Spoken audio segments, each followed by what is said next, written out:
Saya Veronica Panjaitan dari kelas 12 PIPS 1 akan memaparkan 3 organisasi yang bekerja sama di bidang ekonomi.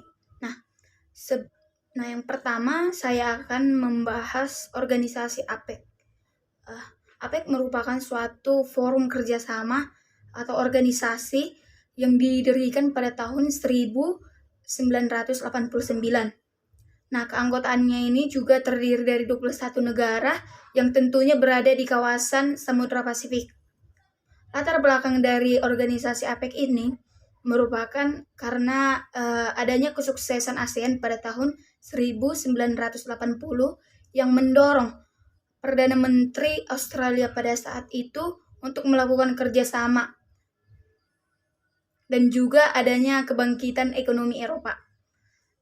Tujuan dari organisasi APEC ini merupakan mendorong pertumbuhan ekonomi dan meningkatkan kesejahteraan di Asia Pasifik. Adapun pengaruh organisasi APEC ini bagi negara Indonesia, yang pertama karena adanya dampak positifnya, yakni membahas isu ekonomi internasional dan juga sumber peningkatan potensi ekonomi bagi Indonesia sendiri. Dan dampak negatifnya melonjaknya atau banyaknya produk impor dan terjadinya kesenjangan sosial dan kebangkrutan perusahaan-perusahaan lokal yang ada di Indonesia. Next ke organisasi kedua itu ada OPEC. OPEC ini merupakan forum atau organisasi yang negara-negara pengekspor minyak bumi. OPEC ini juga didirikan pada tanggal 14 September 1965, tepatnya di Baghdad, Irak, dengan 5 keanggotaan awal. Latar belakang organisasi OPEC ini merupakan adanya keputusan sepihak dari perusahaan minyak bumi pada tahun 1959 atau 1960 yang menguasai industri minyak dan menetapkan harga di pasar internasional. Dan tujuan dari organisasi OPEC ini untuk memenuhi kebutuhan minyak dunia. Yang kedua, mengatur pemakaian minyak. Dan yang ketiga, menciptakan statistik harga minyak dunia. Dan OPEC ini juga memiliki dampak positif bagi Indonesia, yaitu yang pertama meningkatkan keuangan negara, yang kedua meningkatkan investasi. Dan OPEC juga memiliki dampak negatif bagi Indonesia, yaitu pertama ketergantungan Indonesia pada suatu negara. Yang kedua, investasi asing akan meningkat di Indonesia. Dan yang ketiga ada MAA atau European Economic Community. MAA ini merupakan organisasi atau kerjasama antar kawasan yang ada di Eropa yang bertujuan menyatakan ekonomi negara-negara keanggotaannya. MAA ini dibentuk pada tahun 1957. Akan tetapi seiring dengan perkembangan waktu, pada tahun 1997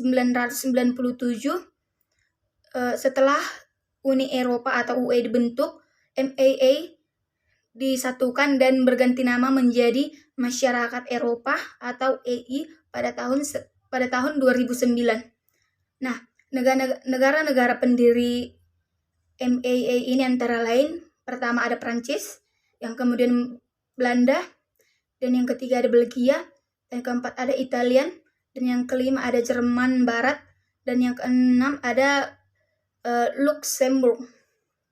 Latar belakang dibentuknya MAA ini karena adanya kondisi ekonomi regional negara-negara di kawasan Eropa yang terbentuk pada tahun 1957. Dan pasca Perang Dunia Kedua yang mengalami perpecahan dan kekacauan. Tujuan dari organisasi MAA ini yang pertama menciptakan kemitraan ekonomi antara negara-negara yang ada di kawasan Eropa. Yang kedua, meningkatkan kesejahteraan masyarakat Eropa. Dan yang ketiga, meningkatkan solidaritas dan kepedulian antara negara-negara anggota MAA. Dan yang kelima, melakukan perlindungan pada industri dan produk-produk keanggotaan MAA. Pengaruh organisasi MAA bagi Indonesia. Yang pertama, dampak positifnya yaitu meningkatkan investasi. Yang kedua, menambah devisa negara. Yang ketiga, dapat membantu mengangkat daya saing ekonomi. Dan yang keempat, dapat memperkuat posisi perdagangan. Dan MAA ini juga berdampak negatif bagi Indonesia, yaitu satu, ketergantungan negara Indonesia terhadap negara-negara Eropa, khususnya keanggotaan MAA. Yang kedua, investasi asing yang meluas di Indonesia. Dan yang ketiga, masuknya tenaga kerja asing, khususnya Eropa dan negara-negara lain ke Indonesia. Dan yang keempat, masyarakat menjadi konsumtif atau boros terhadap produk luar maupun produk yang ada di Indonesia. Sekian pemaparan dari saya. Apabila ada salah tutur kata, saya ucapkan minta maaf. Terima kasih.